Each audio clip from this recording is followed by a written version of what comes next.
I will love it if we beat them. Love it. I'm not going to listen to that kind of stuff. That man didn't have the decency to make a phone call. And I'm not going to listen to him being called a thug by you. Because he's spoiling great games.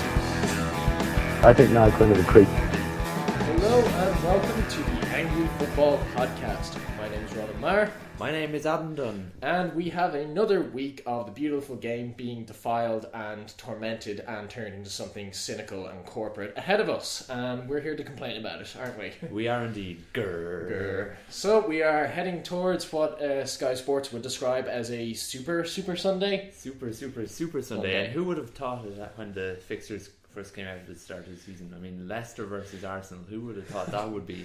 I know that's a title decider. It's refreshing for a change to see a club that doesn't have the resources as say Arsenal or Man City leading the league at this stage. Yeah, it really is. Like, I mean, it makes the league more interesting. You kind of get bored of seeing the same 3 or 4 teams competing for the title every year.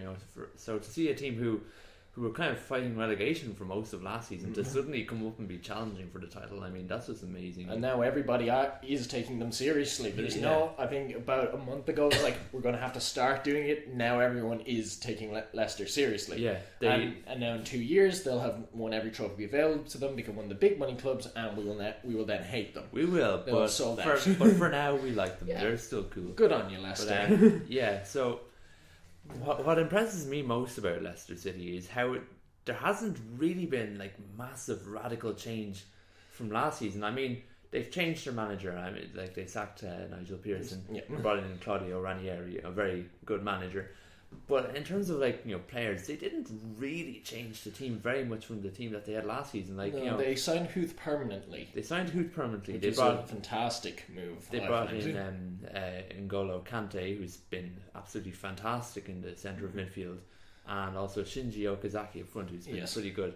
But most of the key players like Mahrez, Vardy, Danny Drinkwater, they've.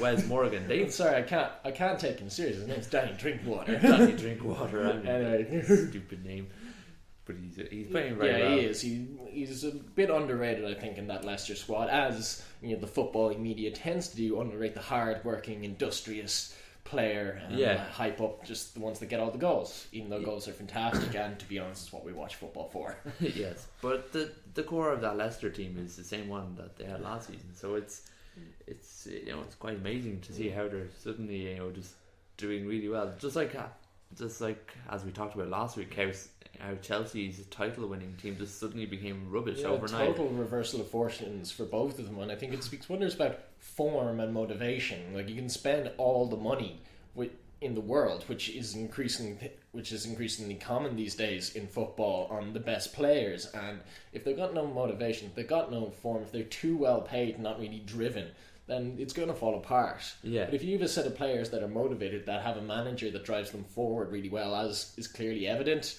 at Leicester, though I've heard criticisms that Claudio Ranieri looks more like that most happiest Leicester supporter, just waiting for it inevitably to fall apart and not really 100% sure of how he's managed to put a title challenging side together. We'll give him the benefit of the doubt For now, I mean, if they do win it, then we'll all hail him as a genius. Yeah, it's a very old school style he's playing. It really is. It's 4-4-2. It's a long ball up to Vardy. Yeah. And it's very counter-attacking football. Leicester just sit back and let people come at them. Like, they've the lowest possession stats in the Premier League in terms of possession, passes completed. They're at the bottom, 19th, 20th. It's all about the work rate and the running, which makes up for their lack of real, I suppose, quality in passing and other areas. But that's good. The manager's able to identify what's strong. They're an incredibly fit team. Like, you look at, say, Klopp or Pochettino, they also play very athletic, sort of high tempo games where the players have to run a lot. You do see players start to tire. Leicester don't seem to tire that much, and even though they do a lot of running. So and I mean, I have to admit, I mean, I thought the second half of the season their season would start to unravel because they're I just thought they wouldn't be able to keep up this level of intensity and work rate, but they're still going. They're like Duracell bunnies. They're just going, and Well, they are sponsored by King Power, so indeed they are. do King Power actually do electricity, or is it just like a power, or is it just a name?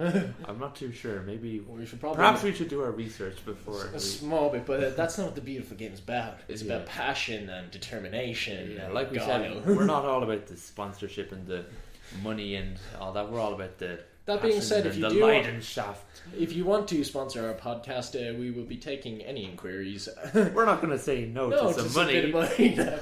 But no, it's all about passion and determination. Yeah. And I think, like, looking at Arsenal did beat Leicester quite badly at the start of the season. 5-2 or something. Yeah, and Arsenal play a very attacking style of football. Like, Wenger doesn't really change his style. It is this, he's sticking to his guns. He's either got absolute confidence in this style of play, or he doesn't know how to do any other style of play, and he's waiting just to be found out. Yeah. Well, to be fair, I mean, he does play a very, as you say, a very attacking style of football. Like, you watch Arsenal; they're very entertaining to watch because they pass the ball around a lot. They play some very good football that's easy on the eye, and I suppose that's kind of I suppose fans kind of accept that. They tolerate that because the style of football is really entertaining. Like if compare that to like say somebody like Sam Allardyce, who is also equally stubborn and sticks to the one system, but he plays a very kind of ugly long ball football. And what didn't he have? He was made by the West Ham board to play more attractive football. Yeah, and that sort of was the motivation behind signing players like Mario Zarate. Yeah, the West Ham board brought in some players like Dimitri Payet as well, and said, "Look, here's a good attacking player for you. Play some entertaining football."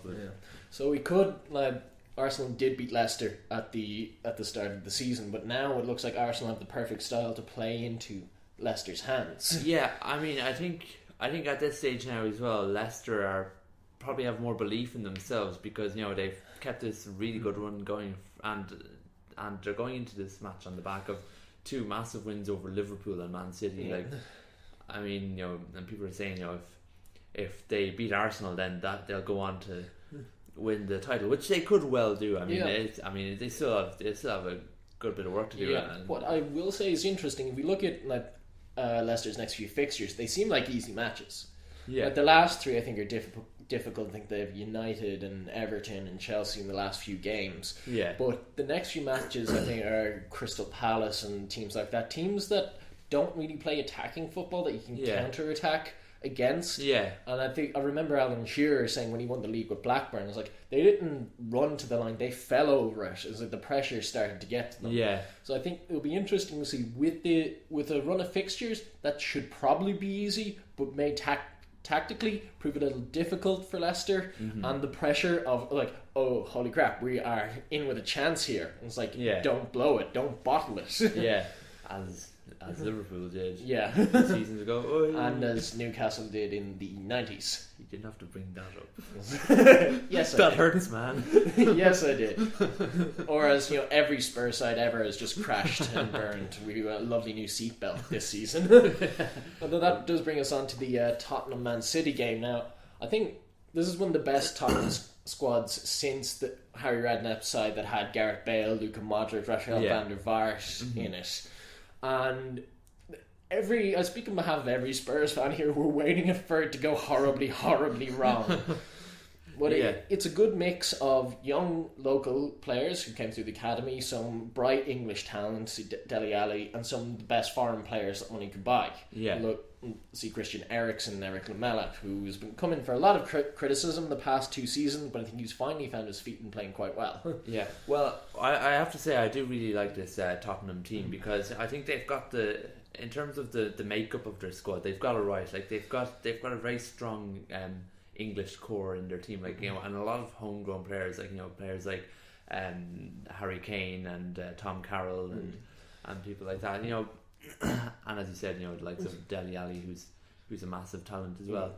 But mix that with a bit of foreign flair, the likes of Christian Eriksen, exactly, who's like a key player in that team, and you've got like a really good, well balanced team. And I do like to see teams playing their own local players, like their own academy players in their team, because players like that are gonna, they're more likely to really fight for the team and Exactly.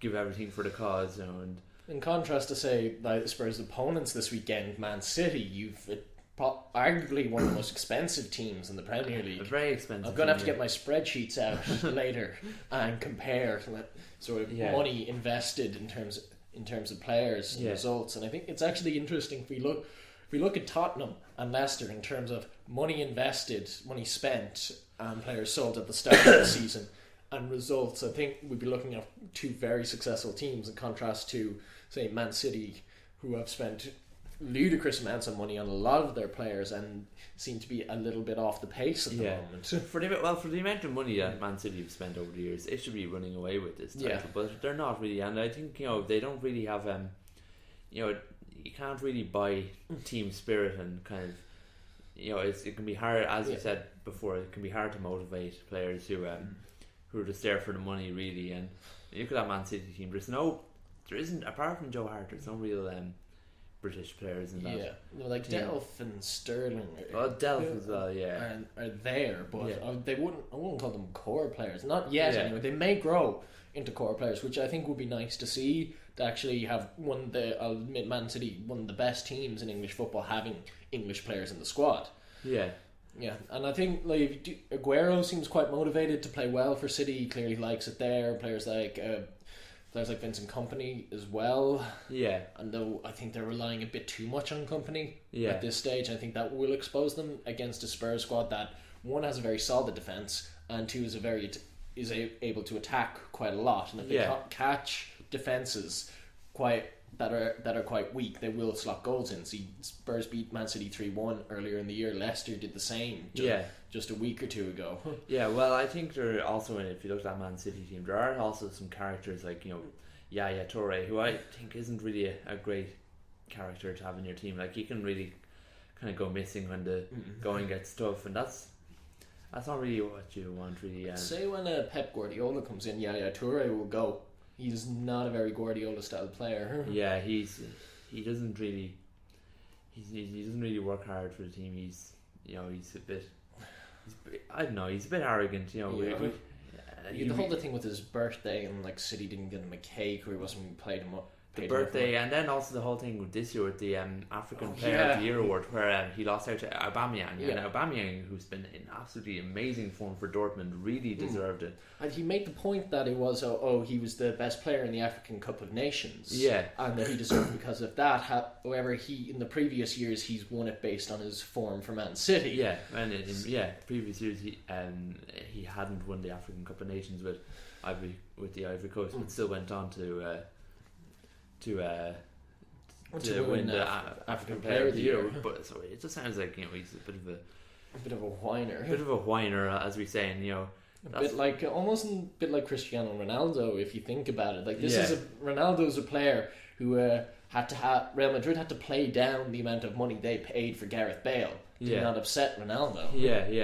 He's not a player that can. It's like, I don't like this in football. It's like players like that, Mario Balotelli. It's like, it's all about them. It's about their ego and supporting. It's like their image as like, I'm the best footballer in the world. Wayne Rooney, another example, who always used to just threaten to leave Man United if he didn't get a new contract, and that's how he's ended up on ridiculous money. And like, he's captain. Like, how is that good behaviour for your captain? And I mean, what? And we're back. There was a bit of an interruption there, but. Now, the Tottenham Man City game. So what do we were talking? I know we're talking about Wayne Rooney, but I think we should get back on topic now. So, well, I'm gonna go for a Tottenham win in this game. I think I think they're such a well balanced team. There's no real weaknesses in their team. Like, they've got a very good goalkeeper in Lloris. They've got a good defence and a really quality midfield with plenty of variety. They've got creative players in there, hard-working kind of defensive players, and they've got a really good striker in Harry Kane. I mean, I suppose the only real weakness, is they don't really have much depth in the striker department. But I mean, as long as Harry Kane is fit and in form, which he is at the moment, then I think they're all right. I mean, they'll have to look at that in the summer. Definitely. And now Leicester Arsenal, I'm inclined to go for a draw here, because Arsenal are no slouches. Like, they have a good side, and I can just see them being a little too attacking for Leicester. Yeah. And managing to break them down and get a goal in, and at the same time Leicester's counter-attacking play will catch Arsenal eventually. So yeah, like, I think we're looking for a thrilling encounter here, I'd say. Yeah, I'd say score draw as well. If anyone's going to win it, I think maybe Leicester might just clinch it, but I wouldn't be surprised to see a score draw. Yeah. I mean, I think as well the pace of some of Arsenal's midfielders might give trouble for Leicester's defence, because the likes of Robert Huth and Wes Morgan, while they're like really solid defensively, they're both 30 plus, I think. And, so they're not very fast really. So that could be one advantage of it. Yeah, but as we said before, Leicester's counter-attacking play is just really lethal, and Arsenal aren't great at the back either. So it's going to be a thrilling encounter. Yeah, and this week, and these two fixtures have the potential to shake up the entire top half of the top four. If Leicester do beat Arsenal, then it's like that. They have the potential to sink Arsenal's title ambitions, and if Spurs beat Man City, it's like Man City pretty much have to consider themselves an outside chance now. Yeah, and maybe just happy with top four. Yeah. Now, I do find odd that if Spurs are second in the league now, so they have to consider a title challenge. Yeah. If Tottenham do win, we'll be seen as the spoil sports. We'll not be seen as this good Spurs side who has been knocking at the door for so many years, been top four, been hit with misfortune and They'll bad be seen luck as the team who ruined the Leicester City party. Yeah. And you know what? I'll settle for that. I don't mind being seen as the bad guy, even though everyone in London hates Spurs. I did read this really good article on football rivalries, and it's that it's difficult for London clubs to hate Arsenal because they view them as untouchable. Yeah. Particularly the early Arsene Wenger era, and like Spurs fans just hate Arsenal because they're close. Yeah. Chelsea fans find it easier to hate Tottenham because they're closer rivals, and West Ham hate Tottenham as well. Because again, they see Arsenal as invincible. Chelsea aren't really that close, and Spurs. West Ham are EastEnders, so they probably just hate everyone. Well, yeah, pretty much. And then Crystal Palace don't really have a rivalry with Brighton for some reason, and that messes everything up in terms of figuring out who hates who. Yeah, I suppose Crystal Palace are kind of South London, so they don't really have Charlton out that direction. Well, you do have a lot of clubs in West London. I know Chelsea, Fulham, Brentford, or QPR all around there. Yeah. You don't really hear of that great a rivalry between those clubs. Yeah. Anyway, moving on. We've one more game in Super Sunday. We have a mid-table side playing a relegation candidate. We are, of course, talking about Liverpool versus Aston Villa, and I think 5-6 years ago we could go, these were both teams who played in Europe. Yes, spectacular fall for Aston Villa. And I mean, it's only a matter of time before they get relegated at this stage. I mean, people are saying, they beat Norwich last week, they've had some decent results, maybe they'll climb out, but no, they won't. I mean, the league is just too competitive. I mean, Aston Villa have been dreadful for most of the season. They've had some all right spells, but that's not really going to cut it anymore.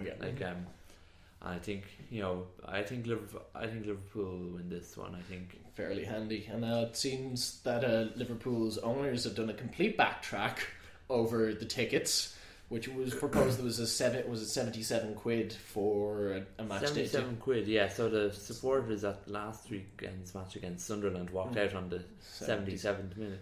So it was Liverpool fans got two great things out of that. Number one, their protest worked. I mean, the Liverpool owners are going to freeze the prices of tickets. Also, they missed the two Sunderland goals. So win-win for them. No? Yeah. I do think it's interesting though what they said, that they're scrapping all sort of these ticket plans that they have. Yeah. But I see that could negatively affect some people. There are like cheaper ticket options, and I was like, are they going to go as well? Is it just going to be normalised, this sort of, perhaps it was a £40 or £30 ticket option, and that might make you have groups that are incentivized to get in. Like I know there's like €9 match day tickets. Yeah. So like, are we going to see the end of that? Maybe.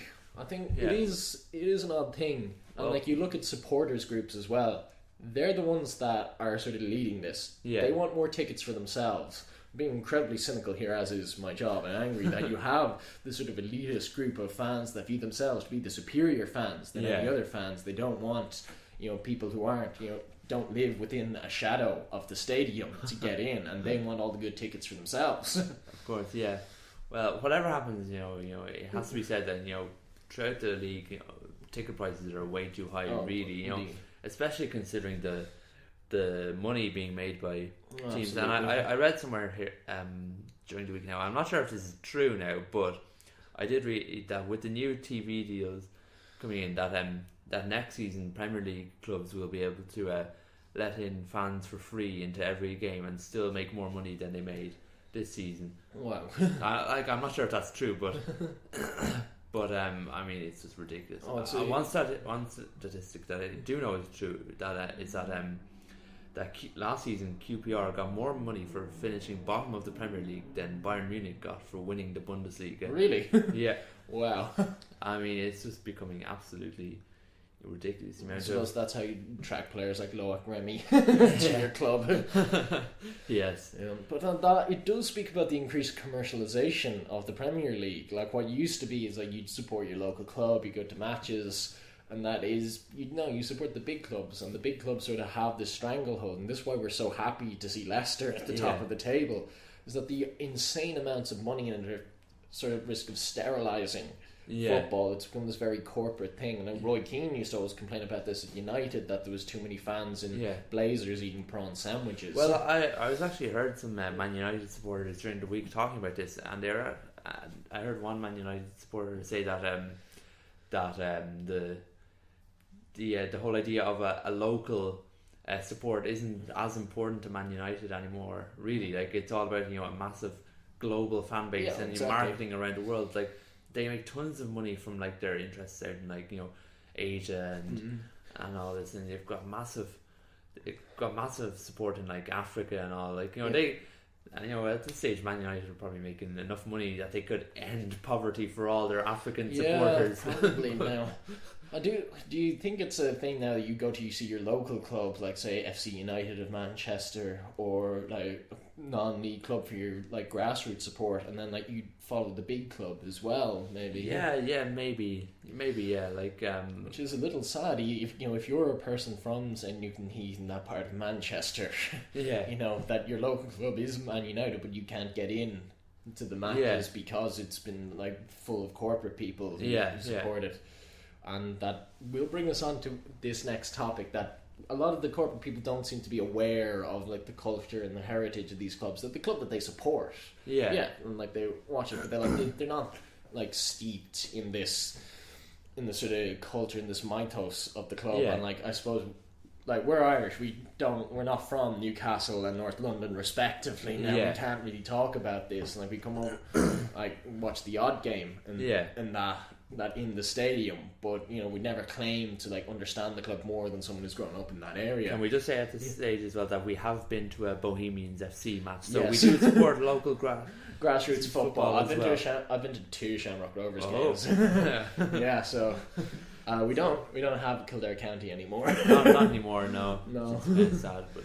Oh well. But yeah, you do see these complaints like fans with selfie sticks, and it's like saying, "Oh, look at me, I'm at the match." It's more just this tourist thing to do. It's not there for love the game. You hear the complaints them with their selfies wearing their half and half scarves. Which is I want to talk about half and half scarves. You do want to. I don't think they deserve the amount of ire that they draw from supporters. well. Let's just bring up the fact that you have bought a half and half scarf in the past and worn it. It's for a rugby match. You see, okay, I'm going to explain the history of the half and half scarf. Here's Ronan with his actual research now. Yeah, I looked this up because people gave out to me for buying a half and half scarf. What the original thing with the half and half scarf was, clubs played each other who had like a friendly history, say like Liverpool and Celtic, I'm aware, or like Celtic and St. Pauli in Hamburg.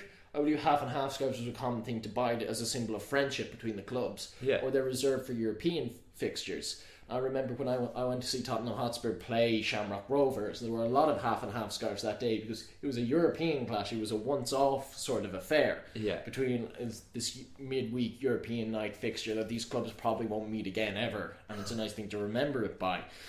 The thing they're starting to be worn by the sort of more corporate fan as just, it's a thing to remember this match by. The same way it's done for the European matches. Yeah. But this is a league fixture. It's like a week in, week out sort of affair. And because I suppose you'll have like these fans travelling from all over the world to like say Old Trafford or to Stamford Bridge or wherever, and like they like obviously they don't go to these matches every week, so this will be like a once in a lifetime event for them. That's why they're buying into this whole half and half scarf. So it is. So you can understand where the annoyance for like the genuine fans are coming from. Like the scarves are cheaply made. They don't have the crest isn't accurate. And also, I would never be caught dead wearing a Tottenham Arsenal half and half. That's probably something that would unite all of North London in hatred for me. I can imagine being strung up for wearing something like that. Would you wear a half and half Newcastle Sunderland or Newcastle Middlesbrough scarf? I doubt we're going to get to anyone who wants a half and half Liverpool United scarf. I don't think they exist. I think that's probably a crime against humanity. I'd be very surprised. I mean, I imagine they wouldn't sell many of those. Really. No, not at all. So I do understand where people are annoyed at these, but give it a break. It's a thing that's part of modern football with the increased commercialization of it. Yeah. And still buy them for your European games. I've seen some very nice. I saw a nice with Bayern Munich FC Utrecht one, I think it was. And it looked kind of nice, and a friend of mine who had it was very proud of it. Yeah. So, and also just to clarify, mine was an Ireland Canada one that I got at the Rugby World Cup, and there was a lot of people wearing them as well. Though I think it's a little less of a problem in rugby. The fact that the row behind me there was 8 Canada fans. So there's less of the segregation that you get in soccer. So everyone give the half and half scarf a chance. I'm really just hoping here on time that's not gonna happen. I think you're the only person in the world who likes the half and half scarf in the right scenario. In the right scenario, okay. Okay, I will say buying one for a league match is like wearing jeans to a wedding. It ain't gonna go down well.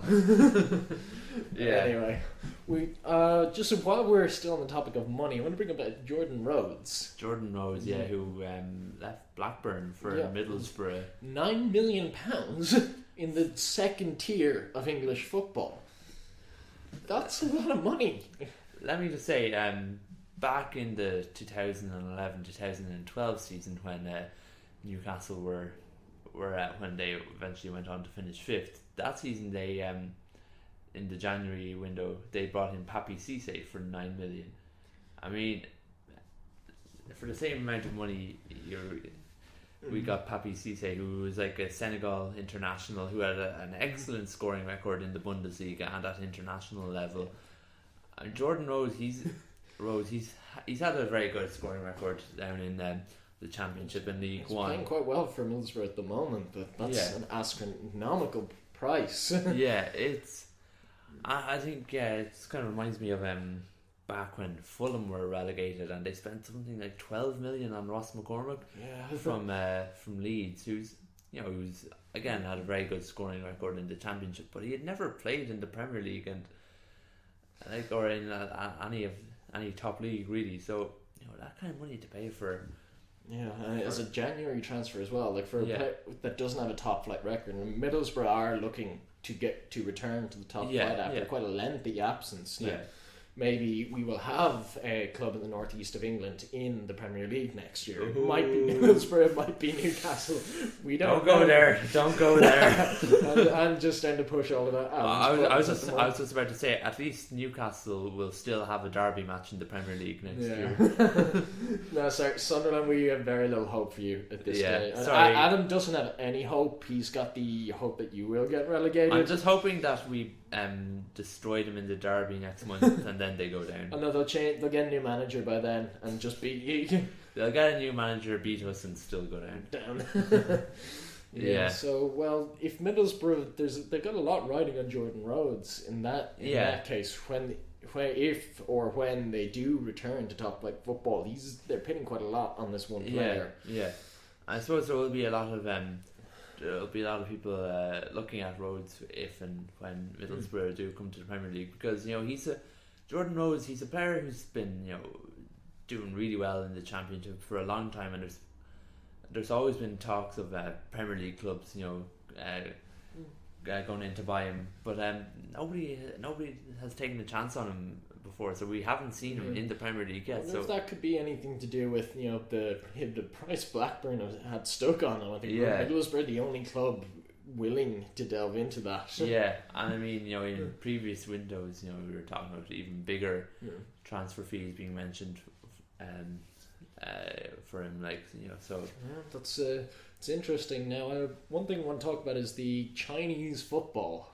Football, yeah. Where did this come out of? I don't know, but I know a few seasons ago it looked like there was a few hints that Chinese football was really going to become big, when Drogba, after he left Chelsea, he went out to the Chinese league, and we did think though it was going to be the new MLS, so to speak, where it would be older players would be farmed out. Yeah, him and Anelka both went to the same club in China, and there was one or two other kind of older players, like your man Keita, who played for Barcelona. He went out there as well, and we're Keita.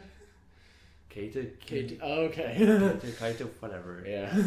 You can't give out to me. No, about name I can't. I hadn't heard it pronounced that way before. I do know who you're talking about, though. Yeah. That's just the German speaker in me. Keita. Yeah, I speak German as well. I apologise. I've been watching too much matches of the day and hearing Louis van Gaal. That annoys me. There's a G in it. It's Van Gaal. The Dutch don't pronounce G's like H's. Where are you getting that from? And just for people on the internet, Adam has a load of Dutch friends, so I've got family in Holland. Oh, so he totally knows what he's talking about. I totally know what I'm talking about. Yeah. So shut up if you call him Van Gaal.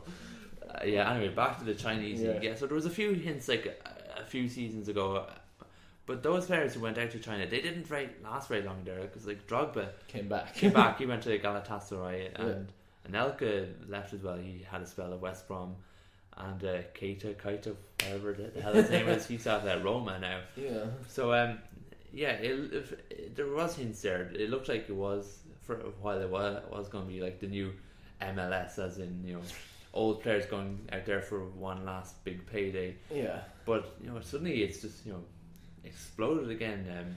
Which is odd. It is China. It's hard to imagine where all this money comes from, but it is there. And it's almost like when all the Premier League clubs got bought out by Middle Eastern companies. Yeah. They wanted that. I think China's it's becoming like that, but instead of buying them out, they want their own clubs to be big, and they want these big name players there. Yeah, so Ramirez, he's a versatile player. He's a good solid player to have in your squad, but he's not spectacularly amazing. Not worth 25 million, and I really don't understand why any club would pay that much for him. But it's China. We don't understand China. Yeah, and these are players increasingly motivated by money. If they're getting paid lots, they don't mind moving to somewhere where the football is kind of crap. Another player who went out to China the last few weeks was I'm not going to try to pronounce his name, but he's a Brazilian player who was playing for Shakhtar Donetsk, and he was linked to Liverpool. Apparently, Liverpool actually made a bid for him and were in negotiations with Shakhtar over his transfer, but they couldn't agree on a fee. And during the whole it was a bit of a mini transfer saga in itself, and during the whole thing, this guy whose name I'm not going to try and pronounce, he actually did an interview where he was talking about how he really hoped that Shakhtar would accept Liverpool's Is that the guy? I've looked this up. Alex Teixeira. Teixeira, yeah. Teixeira. Alex. Alex. Yeah, well, this is going to be our operating procedure. If we can't pronounce the surname, we'll just call him the first name. Or just Tex, really. Yeah, Tex. Alex Tex, yeah. But anyway, Tex in this interview where he said, he was really hoping Shakhtar would accept Liverpool's bid for him, that he really wanted to go and play for Liverpool, but it didn't materialise. And now he's just gone to China. 50 million as well. It's a lot of money. Who did the? Well, Spurs sold one of the Gareth Bale players. I forget who it was. It wasn't Sandro. No. It was. Oh no! It escapes me now. One of the players we bought with the Gareth Bale money went to China at the start of the year. We were expecting to take a huge haircut on the amount of money we paid for him. It was worked out only we lost a few million on it. So, yeah. And there didn't look like there were many clubs biting at the apple for him. So who else? Jackson Martinez, the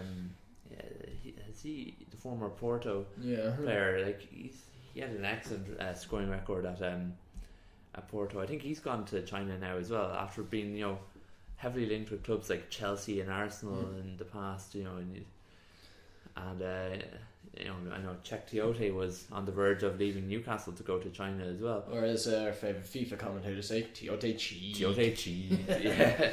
But actually, it's funny enough that Tiote's transfer to China fell through because the club who had made the bid for him couldn't match his wage demands. And I was thinking, with the amount of money that these Chinese clubs are throwing around, how much was Tiote demanding? Well, someone demanding 100 million a week and to be made Emperor of China. Or something. I can imagine it would be one of those sort of one of those contract stipulations like actors used to use for films they didn't want. It's like, I want all the red M&Ms taken out of my bowl. I want a car that has a gear lever made of kryptonite and it comes down from the ceiling. And every time I change gear, kittens come out of the exhaust. I mean, it seems like he must have been making ridiculous demands for a transfer to fall through on financial demands. But as a Newcastle fan, I'm not going to complain because he was excellent against West Brom last weekend. But speak Newcastle versus Chelsea now, a relegation 6-pointer. Relegation 6-pointer. I'm not going to deny that. I never thought I'd say that, but to be fair, I think Gus Hiddink has come in and steadied the ship at Chelsea, and while they're still not doing great and they're not going to get anywhere near the European places, I don't think they're going to go down at this stage. Chelsea just have to take it as a write-off at this stage. It was a bad season and pick things look to next year. They're going to finish mid-table and just hopefully their reputation as a big club in England will we'll keep good players coming into them. Yeah. We hope not. We hope not. Yeah, Chelsea are the epitome of the big money corporate club in that culture. Is Roman Abramovich and all his Russian oil money, we think it's oil anyhow at this stage. Yeah, I mean, even if we don't get to see Chelsea relegated, the next best thing would be to see players like Eden Hazard leaving and then having to replace him with Gabby Agbonlahor or someone like that. That would be absolutely hilarious. Does he still play for Newcastle? He plays for Villa. Okay. These days. I'm thinking of Obertan. Obertan, yeah. Yeah, also, that would be an interesting replacement for Hazard as well. They can take him. Obertan will be a free agent in the summer as well. So remember when Obertan started at United, he was meant to be this next David Beckham sort of character. Yeah. And it's sort of it never happened. No, I do sort of the feel next Squidward is all he is really. It did sort of shoot his confidence. Yeah, I think that spell at United, and you have to look at this young players going to big clubs, Jack Rodwell, and it's if he had stayed at Everton, he would have. I think he would have matured a bit more rather than scrapping for a place on the bench at Man City. Newcastle, they did get beaten by Everton. They did, and Everton's squad, we pointed out, were rubbish in defence. Yeah. And Newcastle... To bring that up, can we not talk about Newcastle versus West Brom instead? Where we were actually good. Mixed bag so far, but do you think they have enough about them to stay up at this stage? Yeah, I think so, because we're out of the relegation zone at the moment, so it's in our hands, and the encouraging thing for us is that we still have to play the 3 teams below us and the 2 teams ahead of us. And at the moment we're on 24 points. If we were to beat the 5 teams around us. That would bring us up to 39 points. And also it puts space between you and those teams as well, because they're not scoring points in the games you're winning. Yeah, and it's also worth noting that of those 5 games, 3 of them are at home, which is crucial because it's good St James, good atmosphere at St James's Park. Newcastle's home form has been a lot better than their away form this season. Like even since the new signings came in, like they Shelby came in and absolutely dominated the midfield against West Ham. Then the next game away to Watford, we were really poor, lost 2-1. And then another away match against Everton, dreadful again, lose 3-0. But then the last match, West Brom, back home and just dominate again. So that's good. It's good. Fans are clearly behind them and it has an effect at that. So we're speaking about motivation and form, as we mentioned, to be incredibly important. But I do hope to see us, improve our away form a bit because we will have to get some results on the road as well to stay up, I think. But I think 3 crucial home games against Bournemouth, Swansea, and Sunderland. Yeah, if we can play as well as we did against West Ham and West Brom in those games, we should pick up points. And then we've 2 away matches against Villa and Norwich. Which we, even though we haven't been great away, we should be able to against Villa anyway. Yeah. And now, the Euro tickets were released today. Have you got yours? They were indeed. I haven't checked my email yet. I actually applied for all of Ireland's group matches. So fingers crossed. Let's go. We're hoping to send Adam out to France to report on all these matches. Hopefully, I'll be our correspondent in France. So I applied for Ireland's group matches. So we're playing Sweden, Belgium, and Italy. The tough group. The Belgium are the most overrated team. Most overrated and the team that underperforms the most, I think. Yeah, I think with the last World Cup, they absolutely walked through qualification. It was really easy for them. They just played some really good football in the World Cup qualifiers and just qualified with relative ease. But then when it came to the tournament, it's like they kind of just froze up or something. They didn't stage for what they hadn't played on a big stage that big in quite a while. So maybe we're looking at a new Belgium. Yeah, but for all their talent, they looked a bit kind of I don't know. They didn't seem to have the confidence or the free. They didn't play with the freedom that they did in qualification. The team of that caliber. I think they could have at their best they could have beaten Argentina in that. Good. Argentina are very mediocre at that World Cup. They were carried by basically Messi and Mascherano. I give Mascherano a lot more credit. He kept Argentina in some games completely. Mascherano was absolutely fantastic. Some masterclasses in defensive midfield play. One of my players of the tournament. Anyway, more so than Lionel Messi. I will get. I'm still bitter about that. Okay. But we might see. We might see a different Belgium in this tournament, especially because it's while it is still a big deal, the Euros, it's not the World Cup, so there's not the same worldwide interest in it. So we'll see. But I think it's close to home for Belgium as well. It's just France. And so the crucial game for Ireland is the opening game against Sweden. Which is probably our most winnable game in that tournament. But we need to be able to close down Zlatan, which back in the qualifiers for the last World Cup, we were in Sweden's group. I actually thought they did a good job of keeping Zlatan Ibrahimovic quiet in those games, but it was just our inability to attack and score goals ourselves that kind of let us down. But they're playing better now, so I think I think there's no reason why we should fear Sweden. I mean, we beat Germany. we beat Germany. Well, we have the beatings of big teams in us. The squad isn't bad. We also beat Bosnia, who were a very decent team. Probably at the same level as Sweden. Maybe a bit better. I think it's going to be an interesting Euros anyway. You have a lot of teams that have been played out of their skin in qualifying, like Northern Ireland, Wales in particular as well. Wales have been fantastic. And then you had the absolute ludicrous situation where the teams that won their groups in qualifying still managed to get seeded last for the tournament.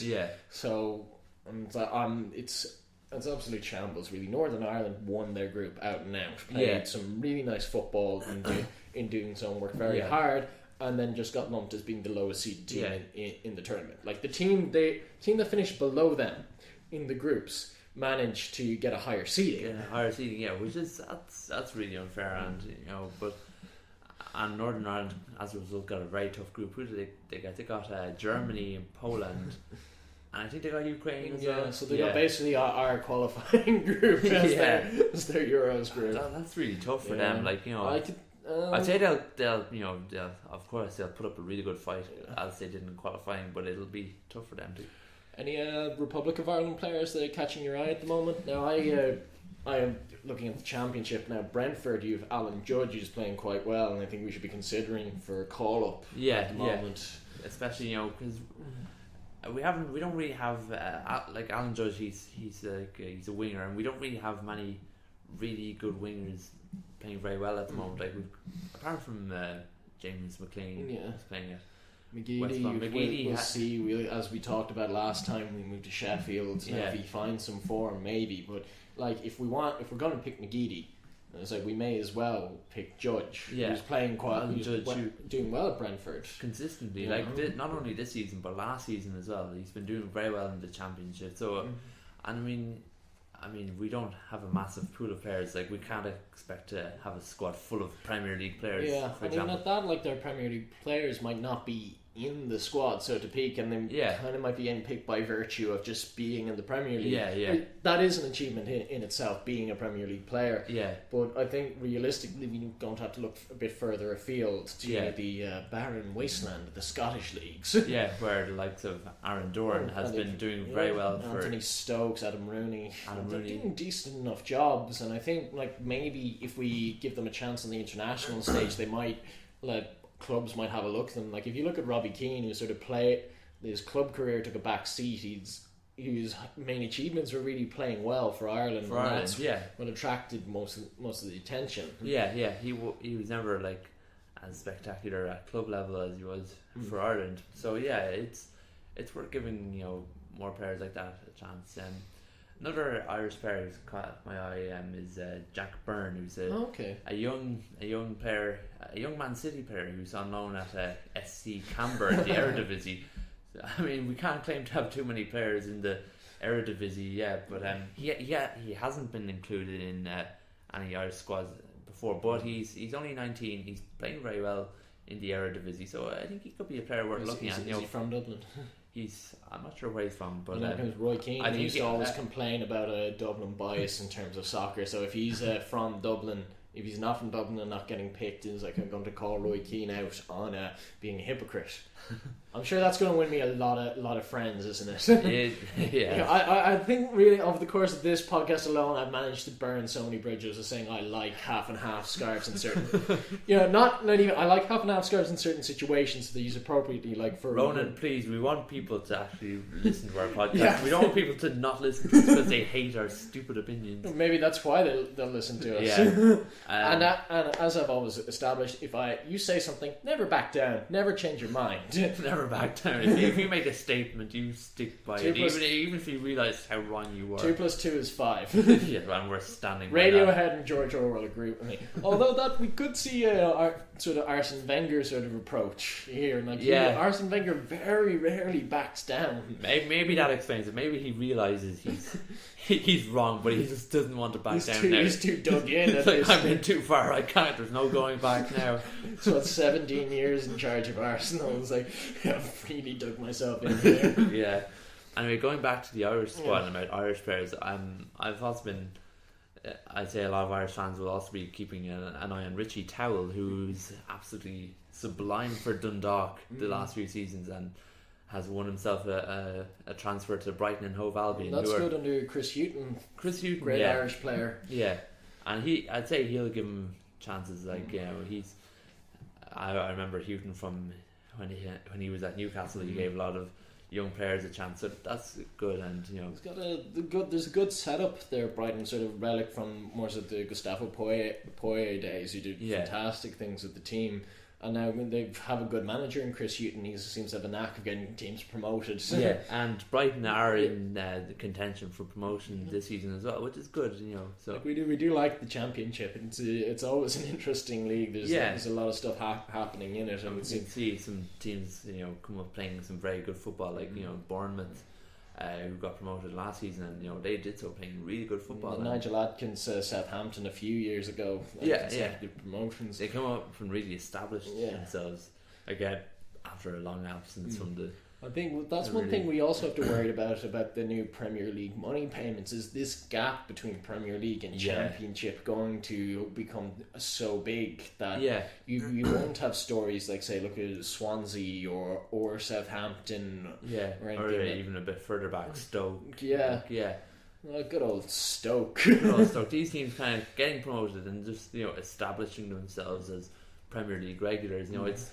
It's looking tougher. Like if you look at teams that got relegated, look at Fulham. Like, look, Portsmouth and Wolves are the examples out to. Portsmouth FA Cup winners, like, they're languishing in League 2 at this stage. Yeah, that's a massive fall for them. Like, who else? Leeds, who were once one of the biggest clubs in England, got relegated, and we haven't. I'd say that speaks more to the pre-existing financial situation at Leeds as opposed to them getting relegated. Obviously, it didn't help. But that we do see the full Bolton Wanderers, Charlton, and Athletic. Bolton, these are all Premier League teams. Like, I remember Blackburn, Wigan, who. Good old Wigan, who used to play rubbish for most of the season and then just beat everyone at the Great escape. Just stay up. They're in League One now as well. They got relegated from the Premier League and then got relegated again from the Championship. You did have a scenario where Wigan were playing in the Europa League group stages while still being in the second tier of English football. They got into the Europa League after beating Man City in was it the FA Cup or the League Cup? No, it was the FA Cup, because it was right at the end of the season. They beat Man City in the FA Cup. Was it Man City or was it Arsenal? Man City. Birmingham beat Arsenal in the League Cup. Remember, Stephen Carr came out of nowhere to captain Birmingham side to a cup victory. And a relegation in the same season. The last cup Carr won before that was the 1999 League Cup with Tottenham. Good old Irish Stephen Carr. So I hope you get your Euro tickets, Adam. I'm keen to find out now. I'll be able to replace them with someone hopefully more dynamic and someone I can make fun of a bit more for having like ludicrous football opinions. So really, we're looking to get someone either who supports Liverpool or is Scottish. Yes. Actually, I think there's a good overlap there. We could. Who could we get? We could get Kenny Dalglish. Well, you get writing to him there now. I'll write to Kenny Dalglish and see if he wants to come on and be lampooned by a 20-something who's never played football at any sort of high level at all. So look, we're on our second podcast already. We're starting to hit the big time now. Let's say, who have I insulted? I've insulted basically everyone who doesn't like half and halves. Roy Keane, Kenny Dalglish, Liverpool, and the entirety of Scotland. So that's 5 groups that I think. To be fair, the SPL deserves it. It's rubbish. I'm not alone on that one. So anyway, I think we're going to call it at the end of that. I've been Ronan Marr. I'm Adam Dunn. And you can follow both of us on Twitter at Ronan Marr and at... I can't remember my Twitter I'll put that in the video description. So thank you very much for listening, and we'll see you soon. Take care. Next week. Bye-bye.